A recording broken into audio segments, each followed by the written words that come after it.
A highly admired actor steps onto a stage for what he believes will be a straightforward interview, only to encounter a host who appears set on ruining his reputation on live television. In just 32 seconds, one remark would transform a routine promotional appearance into a complete catastrophe that no one anticipated. Denzel Washington entered the set of the Tamron Hall show that Tuesday morning, expecting the usual format. He had a new movie to discuss, some easy questions about his career, perhaps a tale about his family. What he faced instead was something entirely unexpected, something that would stun everyone watching. The camera started as Tamron Hall sat opposite one of America's most cherished actors. Her smile seemed warm enough, but there was a chill in her gaze, calculating, as if she had been planning this moment for ages. "So Denzel," Tamron began, leaning forward in her seat with that rehearsed television grin. "I need to ask you about something people have been buzzing about lately." Denzel shifted a bit, his eyebrows lifting slightly. He had done interviews for decades. He could sense when something was off. "Sure, what's that?" "Well, there's been some chatter going around about your conduct on set. Some folks say you're tough to work with, that you act like you're above everyone else." The studio fell silent. Crew members behind the cameras swapped glances. This wasn't what anyone had expected. Denzel's jaw stiffened, but he stayed composed. He had handled tough questions before. "I'm not sure where you're hearing that," Denzel replied steadily. "I've been in this industry for over 40 years. My work speaks for itself. I work diligently, show up ready, and treat everyone respectfully." But Tamron wasn't finished. She flipped through papers on her desk, making a performance of checking her notes. "Actually, I have specific instances here. A source from your latest film set claimed you ignored several crew members, demanded a private restroom, and refused to share the one everyone else used." "That's completely false," Denzel said, his voice growing sharper. "I don't know your source, but they're not telling the truth. I've never made such demands, ever." The audience began to whisper. They could feel the tension rising. This wasn't how things were supposed to go. Tamron Hall was known as the friendly host, the one who put guests at ease. But now, she seemed like a lawyer in a courtroom. "Come on, Denzel," Tamron pressed, her tone turning mocking. "You don't need to act with us. We all know how Hollywood operates. Big stars think they can do anything they want. They believe rules don't apply to them." "I'm not acting," Denzel answered firmly, "and I don't like the suggestion that I think I'm above anyone. I started with nothing. I earned my way through hard work and commitment. I've never forgotten my roots." Tamron laughed, but it was a cold, dismissive sound. "Oh, come on. You've been living in your Beverly Hills estate for so long, you probably don't recall what ordinary people look like." The camera caught the moment perfectly. Denzel's expression changed. His polite smile faded, his eyes narrowed, he sat taller in his chair. "Excuse me, you heard me," Tamron said, leaning back with a smug look. "When's the last time you spoke to a regular person? Someone who wasn't paid to flatter you, someone who wasn't chasing something from the great Denzel Washington." The crew grew uneasy. They had worked on countless interviews, but this was unlike anything they'd seen. The producer in the control room was scrambling to figure out what to do. This was live TV. There was no undoing it. "I talk to regular people daily," Denzel said, his voice rising. "My neighbors, folks at the store, fans who stop me on the street. I don't live in some isolated world like you're implying." "Right," Tamron said sarcastically. "I bet you do your own shopping. I bet you pump your own gas and stand in line at the bank like everyone else." "Actually, I do," Denzel shot back. "I don't know what kind of person you think I am, but you're completely wrong." Tamron rolled her eyes dramatically. "Come on, Denzel, stop pretending to be the everyman. We all know you have people for everything. You probably haven't touched cash in 20 years. That was it. That was the moment everything shifted. Denzel stood slowly from his chair, his hands clenched at his sides. The microphone on his jacket picked up every word as he spoke in a voice calm, but brimming with controlled anger. "You know what?" he said, staring straight into Tamron's eyes. "I came here to discuss my work, a film I'm proud of, but instead, you're attacking my character with lies and assumptions." Tamron seemed startled by his reaction but doubled down. "I'm just asking what people want to know," she said. "No," Denzel said firmly. "You're not asking, you're accusing, and your accusations are false. I don't know why you have a problem with me, but I won't sit here and let you disrespect me on national TV." The audience was silent now. They knew something major was coming. The camera operators were unsure where to aim: Denzel, Tamron, or the stunned audience faces. Tamron realized she'd gone too far, but her pride wouldn't let her stop. "Oh, so now you're the victim," she said with a nasty grin. "The poor, misunderstood movie star who just wants fairness." Denzel took a deep breath, trying to stay calm, but his patience was thinning fast. "You know what your issue is," he said, his voice slicing through the silence like a blade. "You think having a TV show means you can say anything about anyone. You think you can ruin someone's reputation just for ratings." Tamron's face turned red. She wasn't used to being challenged like this. Most guests just took what she dished out. But Denzel wasn't most guests. "I think you should sit down and finish this interview like a professional," she snapped. "Professional?" Denzel laughed, but it held no humor. "You want to talk about professionalism? A professional host researches their guest. A professional host asks real questions about their work. A professional host doesn't ambush people with fabricated stories." The producer in the control room was in a panic. This was meant to be a simple promotional segment. Now, it felt like a war was breaking out on live TV. The ratings were likely soaring, but this was a mess. "Those stories aren't made up," Tamron insisted, her voice growing shrill.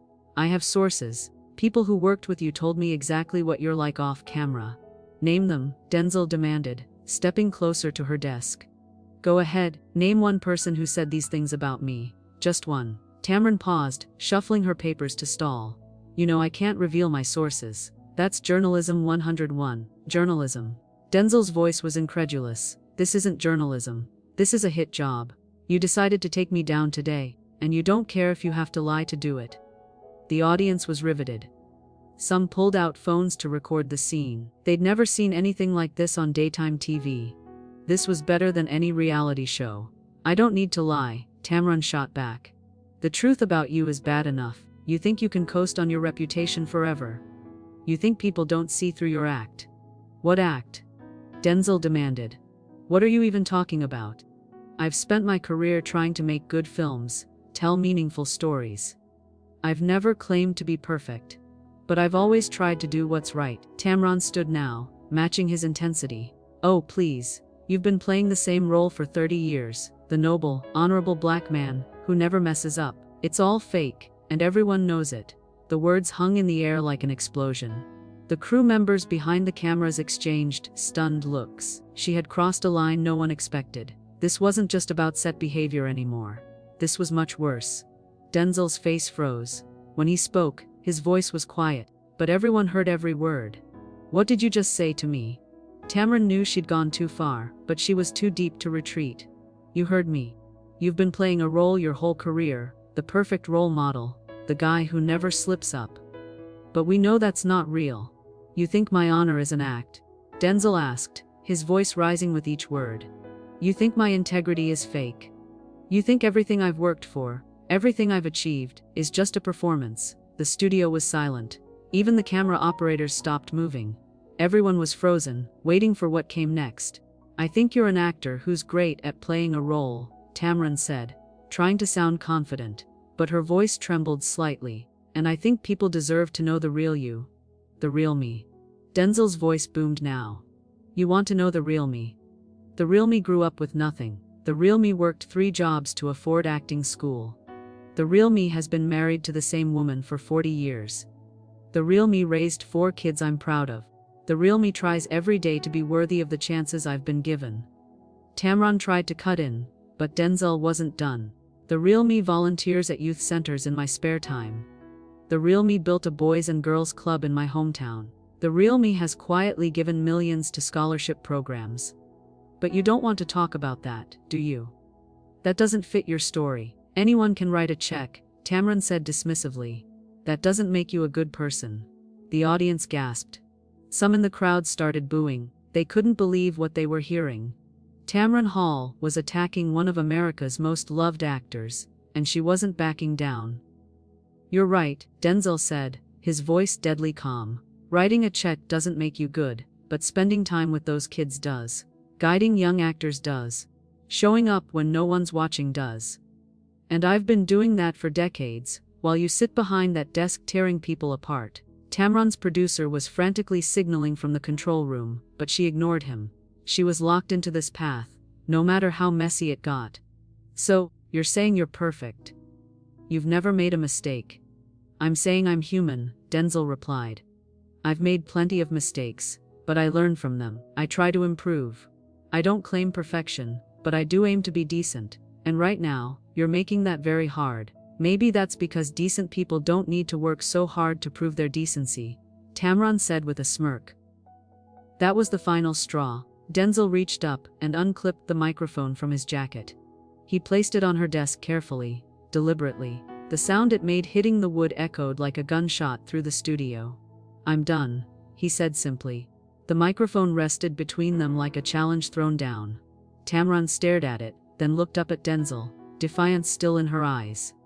"You can't just walk away," she said, her voice growing desperate. "We're live on TV, you have a contract, you have responsibilities." Denzel turned back to her. When he spoke, his voice was like steel. "My responsibility was to come here and talk about my work in a respectful setting. You broke that the moment you chose to attack my character with lies." The audience was fully with him now. People stood, clapping, showing their support. They had watched this woman try to tear down a man they admired, and they were done with it. But Tamron wasn't finished. She was spiraling, desperate to regain control of a situation that had slipped away. "You know what I think? I think you can't handle being questioned. You're so used to people flattering you that you don't know how to face real journalism." "Real journalism?" Denzel's voice thundered. "Is that what you call this? Making up tales about how I treat people? Attacking my character? Questioning my honor? That's not journalism. That's a witch hunt. I'm asking the hard questions others are too afraid to ask." Tamron shot back, her voice high and frantic. "Someone needs to hold you accountable." "Accountable for what?" Denzel demanded. "For working hard, for succeeding, for trying to be a good example. What exactly do you think I need to answer for?" Tamron was grasping now. "For acting like you're better than everyone else. For being fake. For pretending to be something you're not." The audience grew louder. People shouted at Tamron to stop, saying she was wrong. The room's energy was electric, but not in a good way. It felt risky. "You want to know what's fake?" Denzel said, his voice cutting through the noise. "What's fake is sitting behind that desk, acting like you care about truth, while spreading lies about people. What's fake is calling yourself a journalist while you practice character assassination." "I am a journalist," Tamron insisted, but her voice was weak. "I've been doing this for years." "Then act like one," Denzel fired back. "Ask me about my new film. Ask me about the message we're sharing. Ask me about the effort I put into the role. Ask me something that matters, instead of trying to ruin me for your own amusement." Tamron looked around the studio wildly. Her crew stared at her with disappointment. The audience was hostile. Her guest was embarrassing her on her own show. This was supposed to be her triumph, but it was becoming her worst nightmare. "Fine," she said, trying to regain composure. "Let's talk about your movie, but don't act like you're some victim here. You came on my show. You agreed to this interview." "I agreed to an interview," Denzel said firmly, "not an ambush. There's a difference, and you know it." The producer was making frantic gestures from the control room, urging Tamron to end it, but she couldn't let go. Her pride wouldn't allow it. "You know what your problem is, Denzel. You can't handle that not everyone thinks you're as wonderful as you believe." "I never said I was wonderful," Denzel replied calmly. "I said I try to be decent. I said I work hard. I said I treat people with respect. Those are basic human traits, not claims of greatness." "But you do think you're better than me, don't you?" Tamron pressed. "You think you're above answering tough questions." Denzel looked at her for a long moment. When he spoke, his voice was more sad than angry. "I don't think I'm better than you, but I do think you're better than this. Or at least I hoped you were." Those words hit harder than any insult. Tamron's face faltered briefly. For a moment, she seemed to realize what she'd done. But then her anger flared again. "Don't you dare try to analyze me," she snapped. "You don't know anything about me." "You're right," Denzel said quietly. "I don't know you. But I know what I've seen today. And what I've seen is someone more interested in tearing people down than lifting them up. Someone more focused on creating drama than finding truth." He turned to the audience, speaking directly to them. You all came here expecting to hear about films, storytelling, and the art of acting. Instead, you watched someone try to ruin a man's reputation with nothing but rumors and spite. The audience erupted in applause. They were fully with him. Tamron looked around desperately for support, but there was none. This interview is over, Denzel declared, his voice reaching every corner of the studio. I came here in good faith and was met with bad intentions. I won't be part of this anymore. He started walking toward the exit, head high, dignity intact despite everything. But Tamron couldn't let him have the last word. Go ahead and run, she called after him, her voice breaking with desperation. That's what people like you do when things get hard. You run back to your estate and your yes, men who tell you how amazing you are. Denzel stopped. He turned slowly, and the look in his eyes made everyone hold their breath.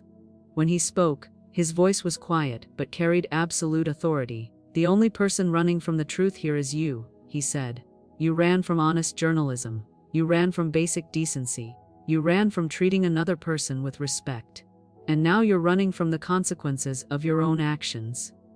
With that, he walked off the set, leaving Tamron Hall alone at her desk, facing a studio full of people who had just watched her shatter her own credibility in real time.